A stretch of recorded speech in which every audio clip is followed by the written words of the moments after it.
Before we get going with today's episode, I'd love your help. If you've been enjoying Beyond the Reformer, leaving us a quick review really helps to rise us in the charts.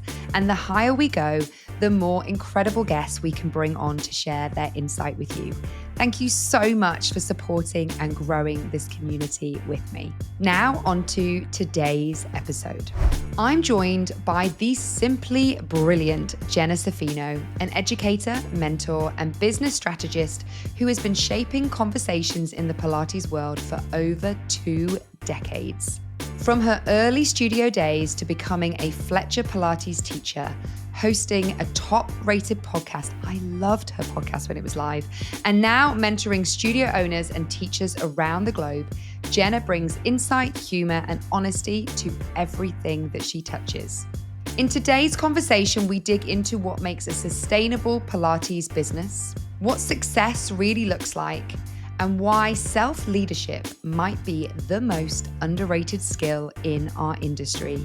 You're going to love this one. Let's get going. Jenna, welcome to Beyond the Reformer. It is such an honor to have you here today. Thank you. It's an honor to have made it here today. Well, you have rushed because you were in your husband's office. You've rushed from a big corporate gig. It's in sort of early evening here in the UK. You're in the morning. So I hope I'm not starting your day off too frazzled before you've even begun. Not at all. I'm happy to have made it here. My heart rate's up. So I feel like I've got good energy. I'm wearing monkeys on my shirt today. Love it. So yes. We're ready You're on fire. I'm Fabulous. on fire. Yep. There is so much I can talk to you about because I feel like you've just met me today. I feel like I've known you for years because I've been such an avid follower of you online. You have been such a big part of my Pilates journey, kind of watching you from afar. I loved your podcast. We'll talk about that later. You have just been around this for so long. And so I'd love to understand, you've been such a strong voice in the Pilates world. Like you've said, you've been in lots of different parts of this, and we'll talk about that a bit more. What's the one thing that you wish every teacher and studio owner understood right now? You are more than what this industry suggests you are. And that more is truly up to you to explore and define. And what do you think's broken right now? We are unfortunately, still in a broken record situation where we had a moment in the industry, and I am talking about like the royal we, where we were starting to have bigger conversations surrounding the reach of Pilates and who it could be for and what it could be for and how we could use it for a cultural shift to bring awareness and movement equity, meaning more opportunities for people from different backgrounds and different income demographics and different abilities to experience this movement. And again, I say the royal we because there are certainly many individuals who are exploring these avenues in their studios, in their pricing models, in their business models, and in their outreach. So there are definitely people who are out here still kind of walking the talk and doing the work. But it does feel like this expansion had a big contraction back into the world of skinny, toning, tight, longer, leaner muscles. Like it felt like the bubble almost created a vacuum, and we're right back where we were 20 years ago. And sometimes that's disappointing in the sense of the conversation has potential to be so much bigger. And I do have to reflect back on, the past that I have studying with so many beautiful master teachers is both inspirational, motivational, and absolutely imperfect. So it's important to say that up front. But one of the takeaways I remember listening to people like Ron Fletcher and Kathy Grant was very specifically that if Pilates was simply an exercise modality, there's no way that they would be doing it well into their 90s. And the point that they made repetitively is that it was about exploring. It was about reaching beyond. It was about learning about yourself and breaking things down to build them back up and having a connection with the world, the space around you, the universe, others in the class, learning, expanding, challenging yourself. These themes are so much bigger than burning, toning, tightening. And I, for one, those are boring to me. So the aspect of getting stronger to do things in your life and to support your convictions about the way you want to live your life and the things that you value, hell yeah. And if there's a burn involved in that, sure, whatever. But at the end of the day, I think we missed an opportunity collectively as a full culture. I have said in my podcast before that we had a culture problem. And I think it was that we missed that opportunity to define ourselves. I don't know that I have the answer of what it would have looked like to do that. I've always tried to be a leader in my own right. I do better leading in a smaller capacity than from a larger space. But as a result of that, I've just tried to stay true to the things that I value and keep staying the course in the spaces and with the clients that I believe need me most. I think that's sometimes all you can do, isn't it? Like even in the bigger picture of life is that all you can do is in the lane that you're in try and make the change that you can make and put the energy out there. But I'm absolutely with you because if I see one more studio or studio owner talking about Pilates is for everybody. We love that it's, for the 18-year-old and the 80-year-old. And yet you go on their website and it is pictures of skinny toned abs, young, in crop tops. But that's not the right message. And actually, one of my marketing manager, actually, she's a PT, and one of her clients is someone who's really big in the world of diversity and works with brands. So she was part of the Dove Real Women campaign, and she's been works with Nike and works with this.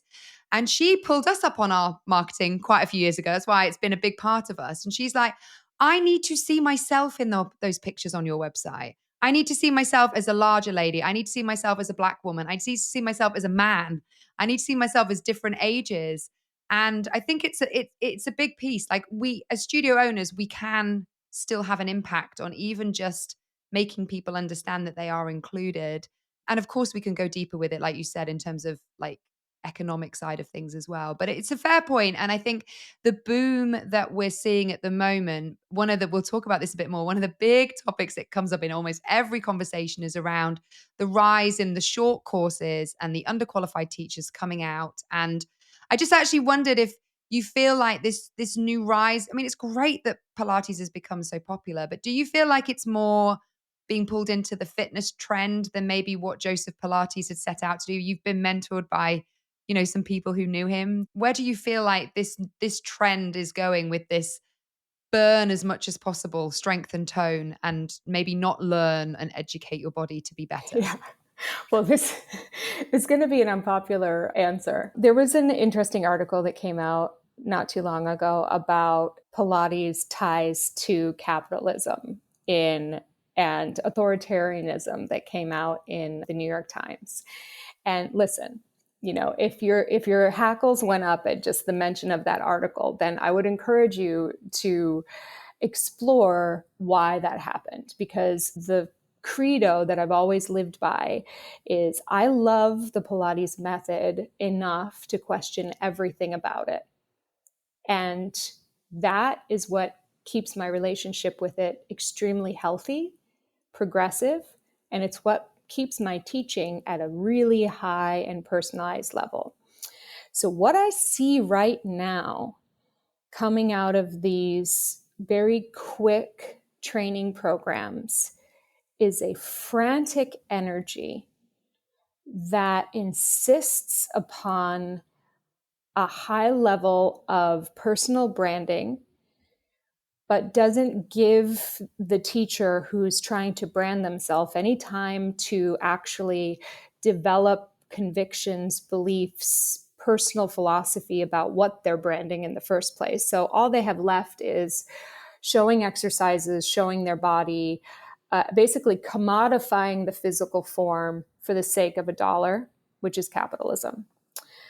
The other thing I see is a disconnect from the heritage and origins of Pilates. I have a podcast episode that is entitled "We're Not Good at Gurus," and I stand behind that one. We aren't. We don't know what to do with them in the Pilates world. We like to put people up on pedestals, and then we don't know how to hold them accountable. We don't know how to appropriately support them in a way that helps them also develop as imperfect human beings. We like to put them as deities, as gods, worship them, and then when they do wrong as flawed human beings, like the rest of us are, we then cancel them.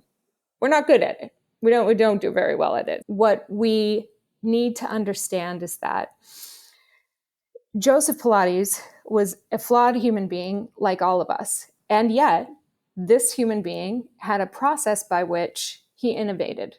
And a lot of that process had to do with taking unsuspecting pieces of, we could call them trash, quite honestly, like beds, barrels, pieces of wood. He could go into a junkyard and come out with what's now a $5,000 to $6,000 piece of Pilates equipment, right? Like he made things out of nothing.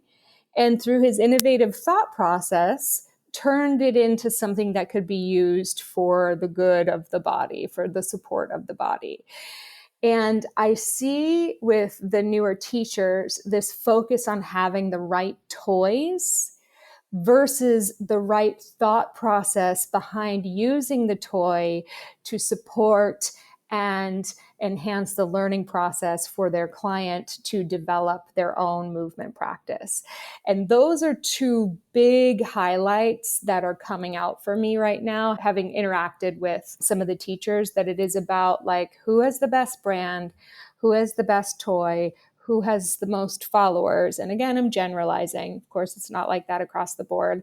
But when that happens, you get a lot of teachers who are, primed for burnout, unfulfilled, disconnected from purpose and platform and, just their overall journey of where they're going, and just uncertain as to like the why behind the whole of what they're working for. So there's only so many times you can do a cool move or use a cool toy before it gets boring and you have nowhere to go with it. It's the deep progressions of the teaching that allow you to have a toolbox that keeps on giving for 20, for 30 years. And that's why I'm still teaching here and why I still have lots to say. Can I take you back? When did you first discover Pilates? I did it kicking and screaming, subbing a class. I didn't want to do it. I was a New York City ballet teacher. I did not want to become a dancer turned Pilates. That was so cliche. Everybody was doing it. Yawn, yawn, yawn. I wanted nothing to do with it. They said, Jenna, can you sub this mat class? I said, sure. I hate taking mat. It's so hard. I always had to do it when I was in school. It hurts. I don't like the way it feels. Whatever. I'll do it. Oh, you're going to pay me $45 for the class? Wow, that's a lot of money. Sure. And so I always had to do it in college. And then I subbed the class and I had a pedagogy degree. And so I knew how to teach a class. And I taught the mat class. I happen to have a Pilates book. I kind of like looked through it real quick, taught the class. Everybody said, we really liked your class. And I was like, I really like being able to afford groceries. And so my supervisor at the time said, we know you love teaching New York City ballet workout, but if you were to get your Pilates certification, you could teach more mat classes. And I said, okay. And I found a mat certification. The woman who taught me, Kathleen Aharoni, who is a beautiful teacher in Chicago, she also had a Feldenkrais and gyrotonic background. And so I started my Pilates teaching journey from a very kind of organic, breath-focused, gentle, I would say non-classical, but definitely connected to the roots perspective. And I had a one-on-one mentorship and I continued on with her to do a full comprehensive program. I studied Power Pilates for a little bit, did not go through their full training, and then went through Ron Fletcher. And then when was the transition from, I've subbed a class, I wasn't so keen, I've now done my training. What happened then? Did you open a studio? Did you work for studios?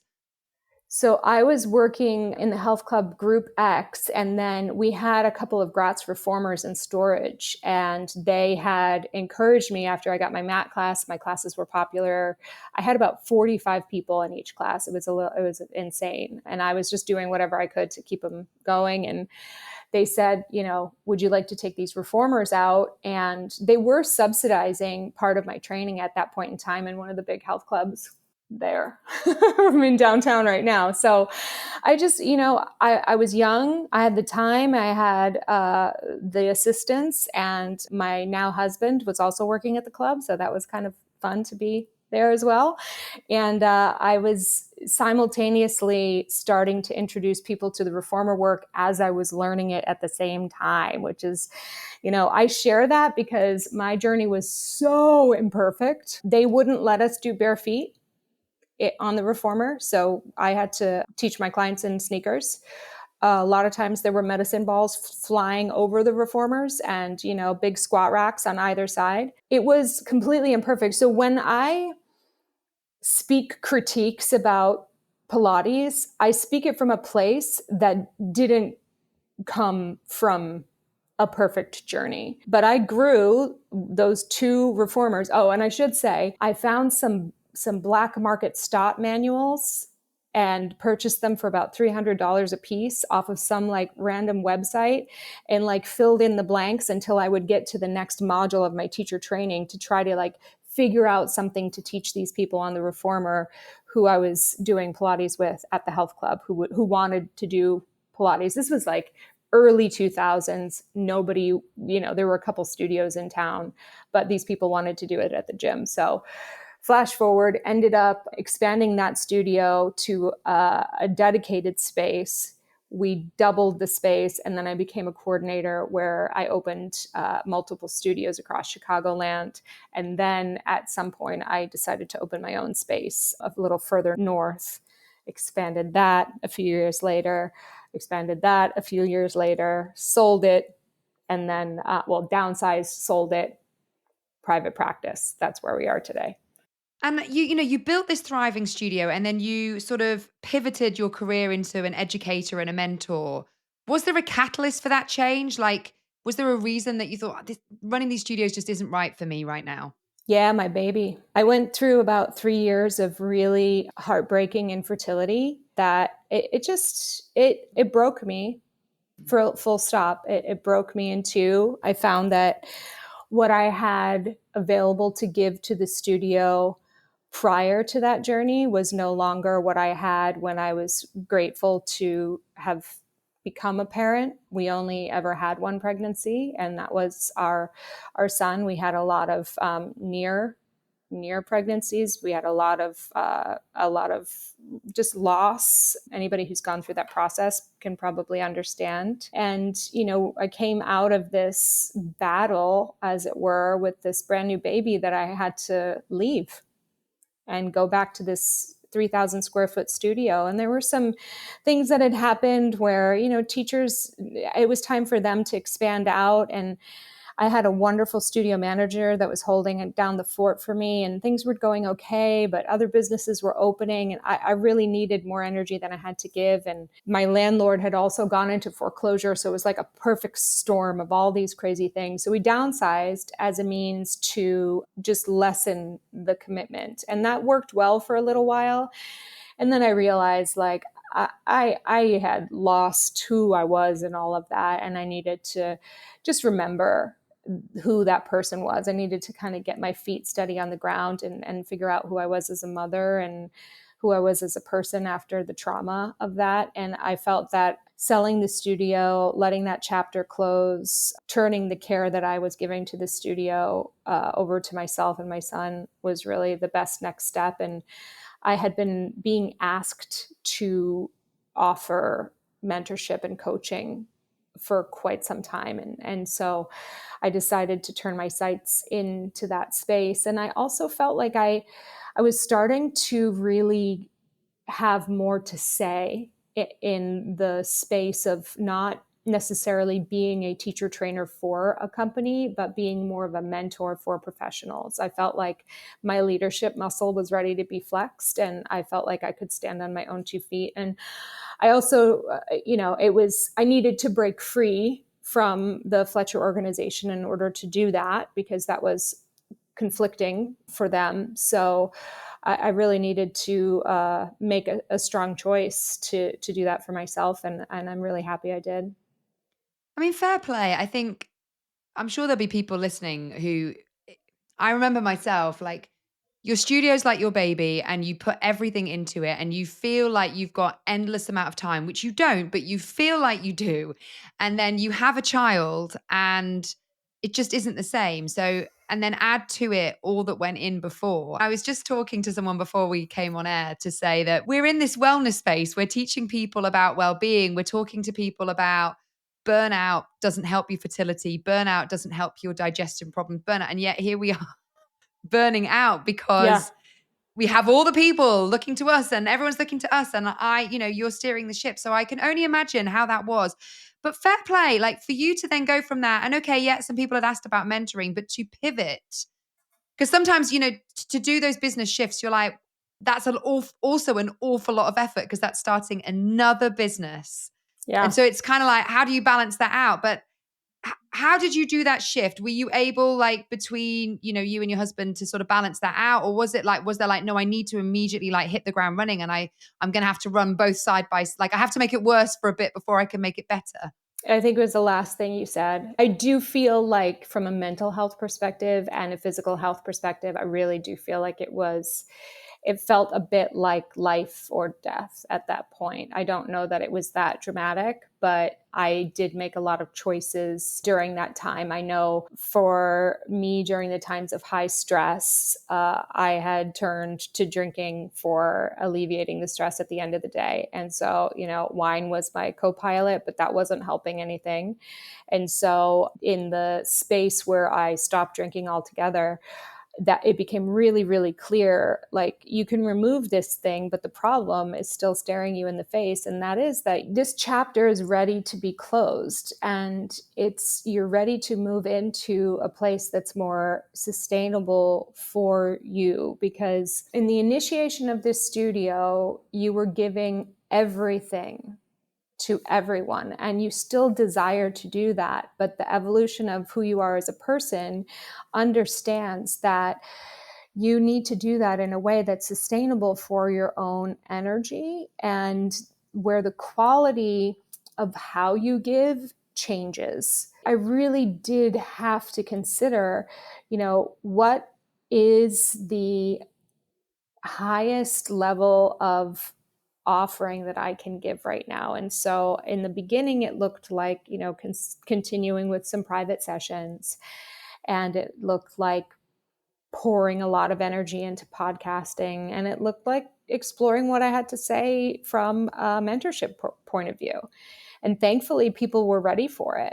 As with most things in my career, I was on the early end, so it wasn't gangbusters. And unfortunately, my toxic trait is I tend to be on an early end of the trend, and I get bored with it before it gets really popular. It's fine. And you've built an incredible online presence and you now mentor studio owners globally. What do you think it takes to build a studio that the brand stands out, but that the studio owner can stay true to their values and not burn out? Strong operations and business plan behind the scenes. Every business owner that I have mentored is working diligently behind the scenes to ensure that their communication plan, that their yearly business plan, that their financials, that their marketing is organized. And some people have a real hard time with it, and not every single person is abundantly successful, but the ones who sit down and do the work to account for those details, regardless if their social media presence is great or not, are the ones who are successful. My clients and I really work to create plans that are value aligned, and that take their own self-care into account. So we go into our big picture planning with a sense of like, who are you and what do you need to help this space thrive? And what does that look like on a weekly basis, on a daily basis, on an annual basis? And how do we bake these things into the way you run your business so that you're able to actually run the business and you're not running on fumes and you're not turning around and saying, where was I over this past year, even though my bottom line looks good. And as a result of that, I work with my clients, generally speaking, for periods of like 3 to 6 months, sometimes longer, depending on if it's an opening of a business or kind of a reorganizing of a business. Sometimes I keep people on retainer for a bit to just support them. And then sometimes if they're looking on to, let's say, like optimize a big social media push or do like a huge sales focused launch, something that's a little more focused on like big marketing energy, they might go to another coach after the fact. And I love that for them. My expertise is in grounded, focused, practical, kind of like adult business practices that are going to set you up for long-term sustainability. The stuff that I work with clients, it's not always the sexiest, it's not always the flashiest, but it's the stuff that keeps them in business for the longest. Do you think now, having kind of perfected this with the clients that you work with, if you were to open a studio again, like if you could go back in time with this knowledge, do you think you'd have been able to do it maybe in a more balanced way? Is it possible? Yeah, absolutely. I just wouldn't teach. Well, that was going to be one of my other questions to you. Do you see that as well, that kind of balance of the battle between being the teacher and the studio owner and giving, can you work on your business when you're in your business? It's a challenge, isn't it? Yeah, it is. And I do still, not on Facebook, to be clear, but I do still read some of the threads that happen on threads and in different, I sometimes peek in Reddit. I don't know why I do that to myself, but I do. I peek down and I read some of the conversations just to get a little taste of what's happening. And I see, people ask if Pilates studios are profitable. And the ones that often come up as profitable are the people who are running private practices. And studio owners will chime in about like what they have to sacrifice in order to pay themselves. And, the model is flawed. It's flawed.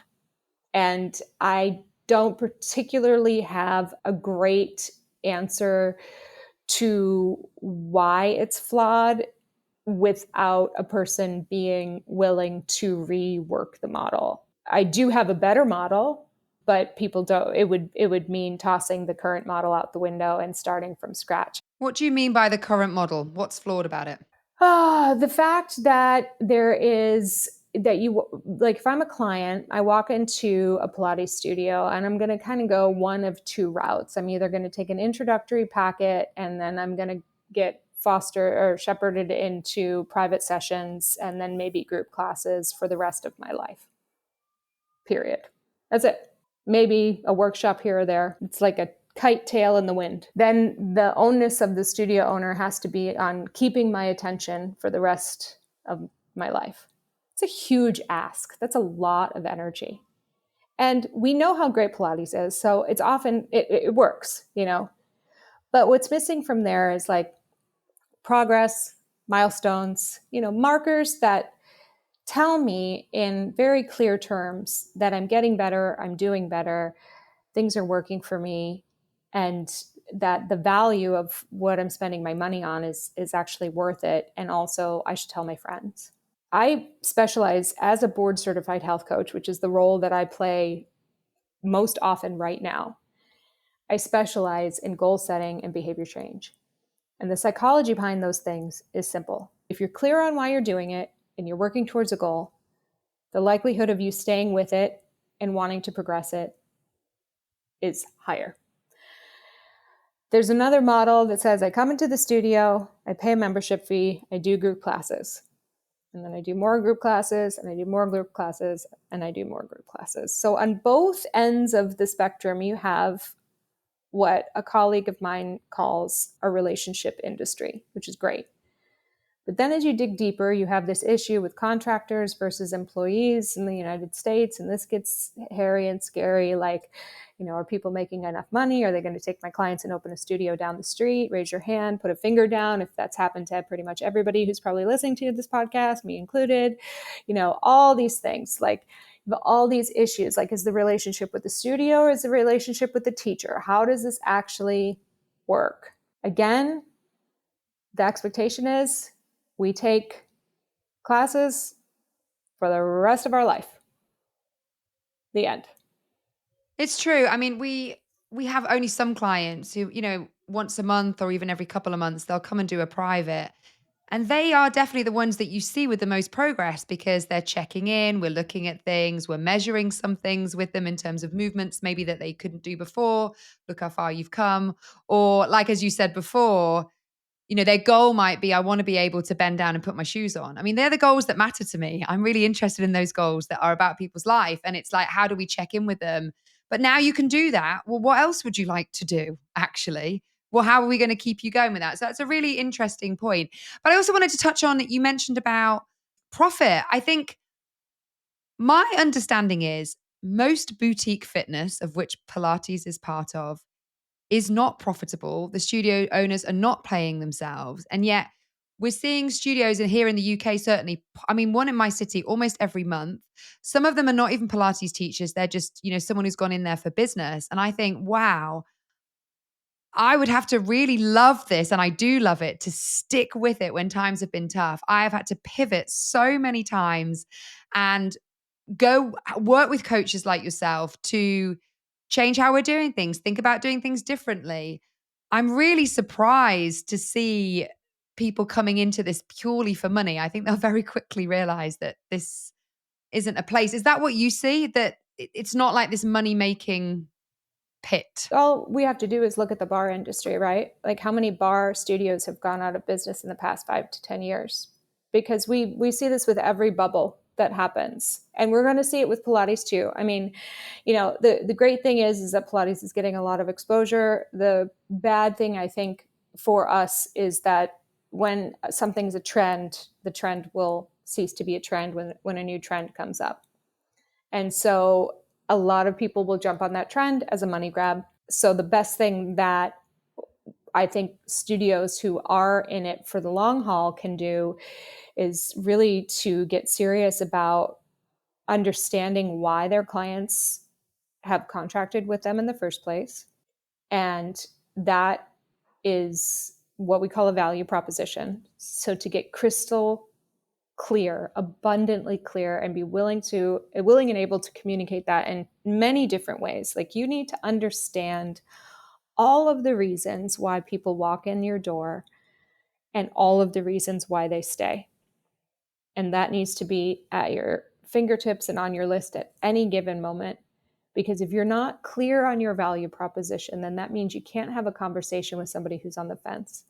And every single person who is considering Pilates, or who even walks by your space, or who even is just hearing about it for the first time, is on this stages of change model that either puts them in a place where they don't think they need it, they maybe have never heard of it, or they're starting to get curious about it, or they're preparing to make the call, or they're ready to make an appointment, or they've taken their first class and they're thinking about buying a package, or they've been taking classes and they're, maybe going to take some more. Like, they're always in a space of potential decision making. So if you are in it for the long haul, you need to account for what it's like to be speaking with those folks who are in that potential decision making process at every stage of the change. And then how do you have conversations with each one of those people, both synchronously when you're in person and asynchronously? When we understand why they're coming in, and we can remind them of that value every single time they interact with our business, whether it's in person, on social media, through an email, then we have a chance to ride out the trend and stay with them. Because that grounded relationship, that one that they depend on, the one that remembers that their daughter's wedding is coming up, the one that understands that they're out because they had a death in the family, the one that knows it's their fourth toe on the right foot that bothers them sometimes, not their fifth. That's the thing. They depend on us. We come into that like third place category. And I know, marketing speak gets so excited about the third place. And for those of you who aren't aware, it's like your home, your work, and then third place is someplace like a community gathering place, whether it's church, some kind of learning center, community center, or for us, it's the gym. But it's not just another place you hang out. It's another place that you feel belonging to. It's another place that you would miss if it weren't there anymore. So for those of us who are trying to ride out the trends, the more we can invest in practices and behavior, in communication, in messaging, in interaction that helps people understand that we are their third place, we'll ride out any shiny object marketing in a heartbeat. They don't want to go to the fancy reformer flashing light place down the street.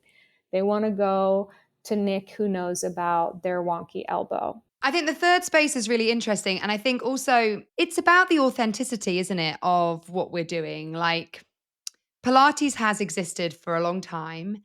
And those people, I think, with the depth of the work who are meeting their clients where they're at, who are helping change their lives, bring back more life into their life. I really like to think that those studios will come past this because they existed before, they'll exist afterwards. I think the bar world is quite similar. There's still some very good bar studios out there. But yeah, I think it's interesting seeing that. And I think that authenticity and that depth is a big part of it. Are there common things that you're seeing studio owners struggling with? Maybe when who comes to you? Are they new? Have they been around a long time? A bit of both. I have to say that my business coaching definitely is sporadic in that I feel that the right people come to me at the right time. Truthfully, I took a bit of a break from podcasting, and I'm definitely a person who follows the Joseph Campbell hero's journey model, where sometimes I have to go into the cave and figure out what the hell I want to say. So I will be back podcasting. I feel very strongly that I hit a wall and I needed to just consider where my voice wanted to contribute to. When I am podcasting more people come to coach with me. That makes sense. Yeah, that makes sense. I loved your podcast. Did you feel it helped you connect to the Pilates community? Did that raise challenges? I did this as I'll do one series and then I'm done. And now I'm like, oh wow, I'm on a bit of a path here. I'm not sure where this path is going. Yeah, and stay, like, if you're in it and you have the support of folks who are editing and all of that, I would say stay in it for as long as possible. Here's a couple things that came up for me, and I do have a project underway to kind of like re-release some episodes that were really special for me. I did it because I felt like there were only a few voices being represented, and I knew that there were a lot more voices out there that I wanted to hear the stories of. So that was initially my intention. Then I realized that I could kind of take some snapshots of this moment in time, including some of the more well-known voices out there. And I got into a space where, as I introduced more well-known voices, there was a bit of pressure from some of those arenas to represent certain aspects of the industry. And I didn't like that. And I pulled back a little bit away from that. And the pandemic happened, and I just felt like I was lost. I had to revise some things for myself. And then I came back in and I kind of rebranded the podcast as Jay-Z Unfiltered to just talk about some personal things and talk about some things that were happening in my life. And then I came in with some business coaching things. And then I kind of started to feel like I was all over the place again. And so in a reemergence, it's like I do feel like my voice is still important in a contribution manner. One of the things that I'm proud of is that most of my colleagues and clients have told me that regardless of what's happened in the world or the industry, that I've stayed pretty consistent with who I am. And I think that's a testimony of knowing when to take a step back and kind of regroup and take care of things like my physical and mental health when I need to. I think that if I do take a step away from the mic, it's because I feel like there's nothing but bullshit coming out of my mouth and I need to like revise that. Well, it sounds like you have, whilst you've had moments where you realize you're doing too much, you're burning out, you're getting sick. I hear that. But I also hear from you that you are pretty good at tuning in and being like, I don't want to do that anymore, or that's not right, or I'm going to pivot, which I think is a real testament, actually. I don't think many people are Yeah. tuned in enough to do that. No, it's a superpower of mine, but it just doesn't, it's not normal. So people don't always understand that it's happening. And I also have learned like, look, I mean, I called off my first wedding, and I say that now with like a flippant, like it was easy. It wasn't easy. If I make a decision, it's usually because I'm up against the wire and I go to the boardroom table of me, myself, and I, and it's like a real clear, like, no, we gotta, like, this is a decision we have to make now. I've learned that when you're making these big decisions and there's only one choice to make, it's best not to check in with anybody. You just have to do it. And so your journey, ballet, Pilates, studio ownership, online, where are you now? Well, ready for this? Currently, I am working as a board certified health coach with a remote diabetes management company. And so I have a caseload of over 100 senior citizens who I check in with monthly. We talk, we make sure they're managing their blood sugar. I work with a team of registered dietitians and nurses. And so I have, that's one contract. So I'm still in my own business. So, but that takes up a good deal of my week. I love them. They are funny. They tell me stories. They make me cry. They make me laugh. And it's a matter of like working with a medically integrated team, which is a whole new challenge. And it's really fun. And I love it. I just finished a contract with the American Lung Association where I developed a program for their patient and caregiver network where I filmed and wrote an entire support membership of sorts. It's all free. It's called the Patient and Caregiver Wellness Hub. And then I also wrote a caregiver's support guide for them. Both were funded by grant money and they're all free for their membership. So that was really, really awesome. It's an 82-page guide. I'm super proud of it. I am hoping it's coming out before the end of the year, if not early next year. How did you do that transition? Well, I have to say, I have huge thanks to the people who are my colleagues out in the world. For the diabetes job, I definitely applied for it. So that was wonderful. That was just like an opportunity that was really a great for me. And then for the American Lung Association, it was really interesting. My colleague Jessica Valant was contacted because she has a beautiful YouTube following, and the Lung Association contacted her and she said, I don't think this is the right opportunity for me, but please contact my friend Jenna. It wasn't as simple.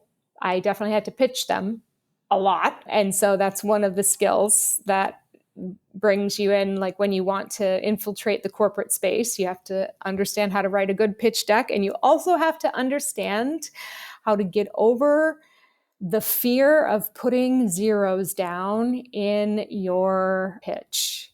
And that is something that we don't do well as Pilates people. I think it's like the first time I quoted somebody for, over $10,000 for a job, it was like, "Ugh!" But then they said yes. And it was like, oh, I think it's so interesting because I've interviewed some people on the podcast who, yeah, they go, they do wellness for big corporates out there. It's an interesting piece. I think there's so much that the amount of knowledge we have that we could be sharing, and not just the Pilates repertoire. I think the really good teachers out there, and we've interviewed some of them on the podcast already, they've often been on their own journey to well-being. I guess that's often partly what Pilates gave. Most people say to me, what Pilates gave me was it slowed me down. I tuned into myself in a way I never tuned in before. And then it's kind of taken me off. And I think that about the studio as well. I think that people come to Pilates because they kind of think they know what it is. Like, oh, it's scientific and it's modern and it's not too woo-woo. And I think the best studios sprinkle in a bit of that woo-woo. They sprinkle in a bit of the magic. They get people to maybe understand their health and well-being in a much more holistic way than they'd ever understood, maybe from the medical world. Often that instruction we give as teachers is often from our own journey, where we're like, like you have, like, I've got sick, I have to do things differently. I'm gonna maybe have to go and see a specialist at this, or go and see this, or go and do this, or start meditation, or think about my movement differently. And we have so much wealth we can give to the corporates. But I know for myself, I feel absolutely terrified. And yet I came from the corporate world. And I think if I'd known then what I know now, I'd have handled that job a lot better with my well-being.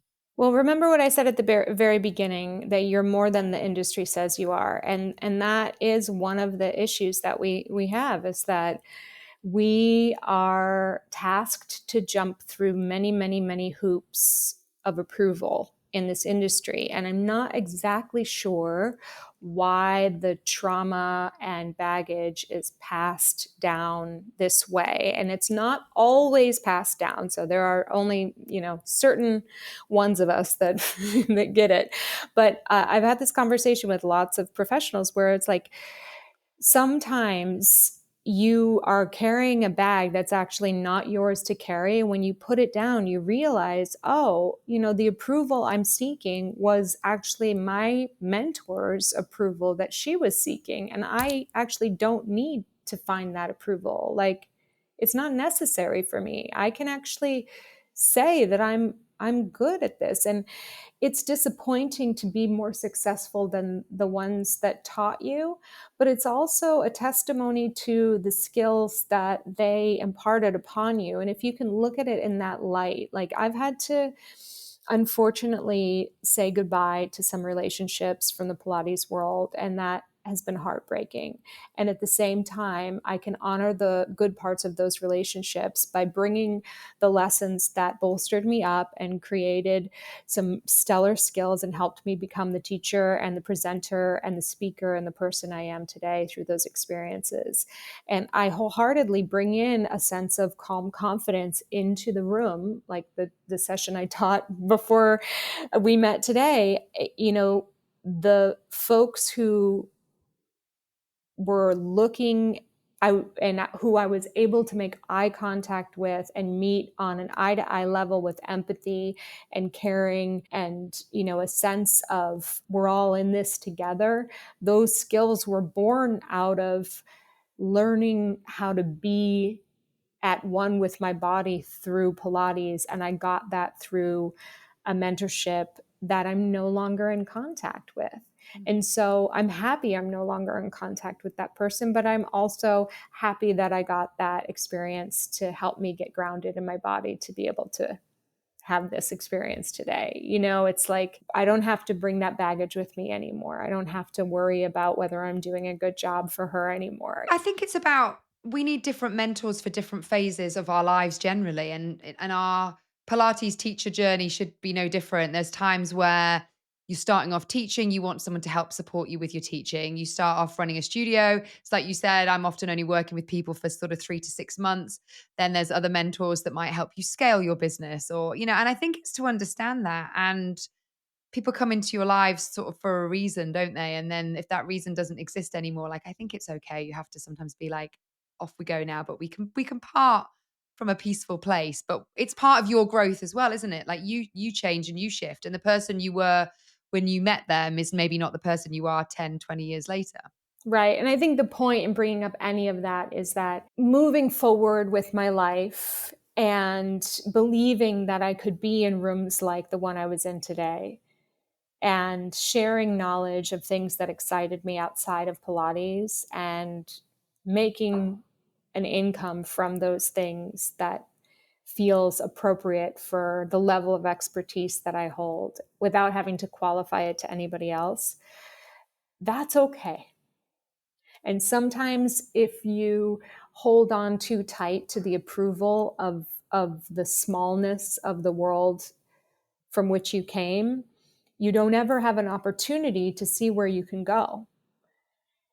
And I think that what my experience in the Pilates world has been is that there are arenas that want to see you shine, and there are arenas that are threatened by your shine.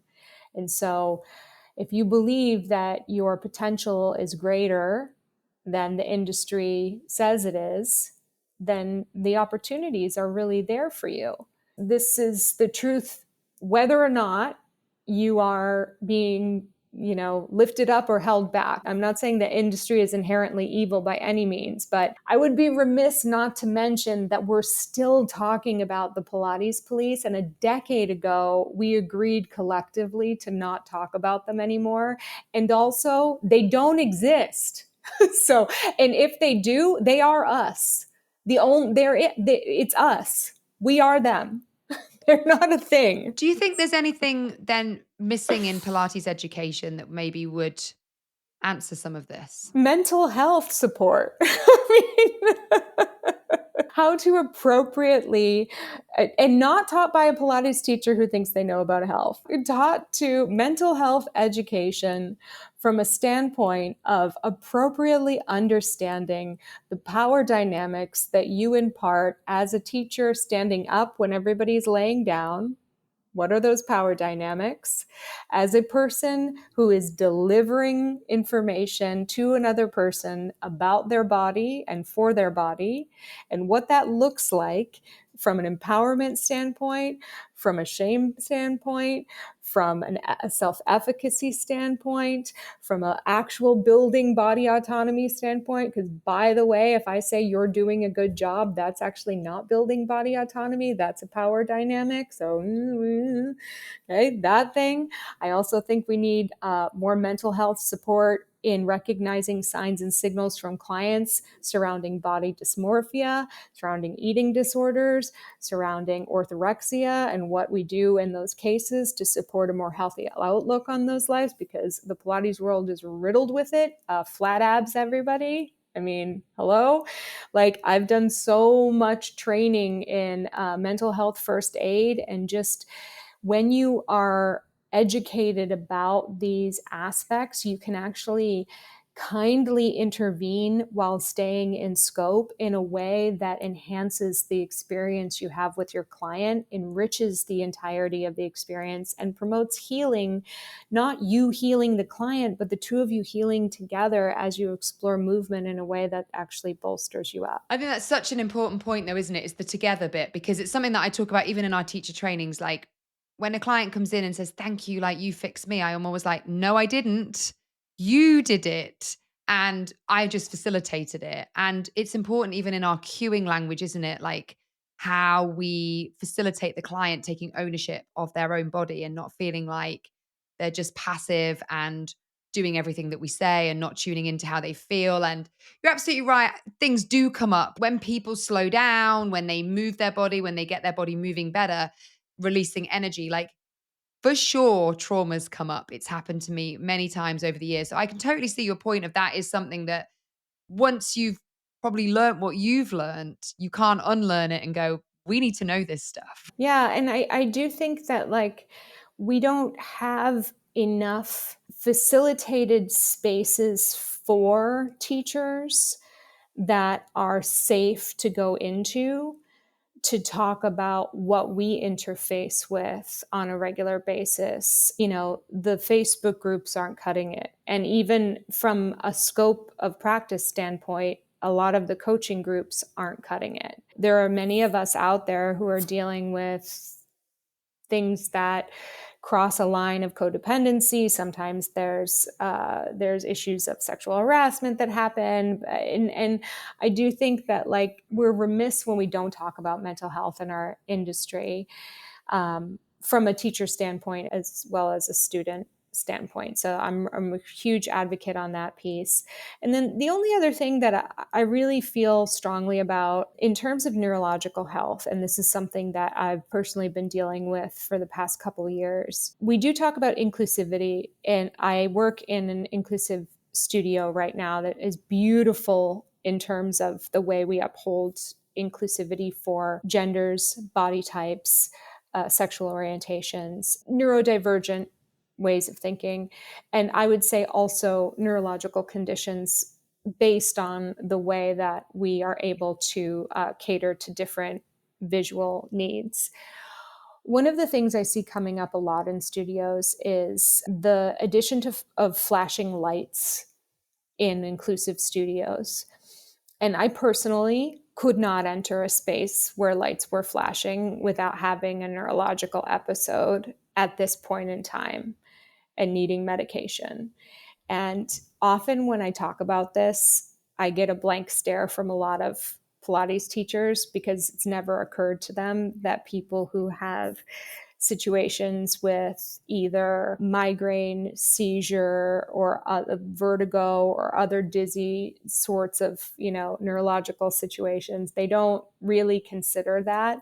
And, we're not going to be perfectly primed for every person to walk into our studio, but I think it's a really simple consideration that we sometimes overlook in the environment that could be easily addressed through an intake form to ask if people are okay with flashing lights. I think it's about checking in with your clients, isn't it, as well? Like we've had a client once, I think one of our like lovely essential oils that's all natural really caused them to have terrible headaches. And I was like, no problem. I made a note of it. If they're in class, that it doesn't go on. And there's no big deal about it. Why wouldn't you do it? But I can absolutely understand. And, the flashing lights thing absolutely makes sense to me. I mean, I don't personally understand the flashing lights because I think Pilates is, for me, it's always been about slowing down, relaxing. Like we dim the light. It's not dark, but we dim the lights. There's this feeling that you can kind of go inside yourself. But yeah, it's an interesting point. I mean, the whole what questions we put on a questionnaire is always quite interesting of, where would you go with that? But listen, we could talk forever, Jenna. To finish our conversation, I'd like to ask you some sort of quicker fire questions. Well, we'll see if we're quick fire. We'll see where we go. And I honestly had about 20 that I wrote down because I was like, where do I go with this? There's so many things we could ask you. I'm going to start with, what's your number one tip for preventing burnout as a studio owner? The first thing that came to mind is prioritize your sleep. What's the biggest mistake that you see studio owners make in their first year? Trying to offer everything to everyone without having the support systems and operations to back it up. Better to have strong, supported offerings that truly reflect your brand and what your business does best than to be everything to everyone. Absolutely. What do you think is one thing that every Pilates teacher should know when they're thinking about going to run a studio for themselves and open a business? Financially, it is best to have at least 6 months capital in the bank before opening your business. Do you think social media is essential for a Pilates studio to thrive, or is it overrated? Overrated. Yeah, I think there's plenty of big social media, not just in Pilates, like, influencers everywhere that have millions of followers, but they go and try and open a brick and mortar restaurant or whatever it might be, and it fails. Relationships, relationships, relationships. There's so many studios that I mentor that have so much more success with just creating partnerships with area businesses and organizations that are just feeders for their studio. And it's old school, but it works. Jenna, it's been an absolute honor to have you on Beyond the Reformer. I listened to Pilates Unfiltered. I think I listened to every episode. I remember I discovered you and then I went back to the beginning and sort of listened through them. If people want to work with you or find out more about what you do, how can they do that? Yeah, it's jennazaffino.com. It's right now my official business is JZ Wellness Coaching and Consulting, and you'll see some aspects on the website where you can book an insight session or a coaching consultation there. So I'm happy to check in with you and talk about your business, and always available for a chat. Oh, Jenna, it's been fabulous. Thank you so much for rushing through Chicago to meet me today. I really appreciate it. Thank you for your flexibility, and it's my pleasure, my honor. Keep doing the great job.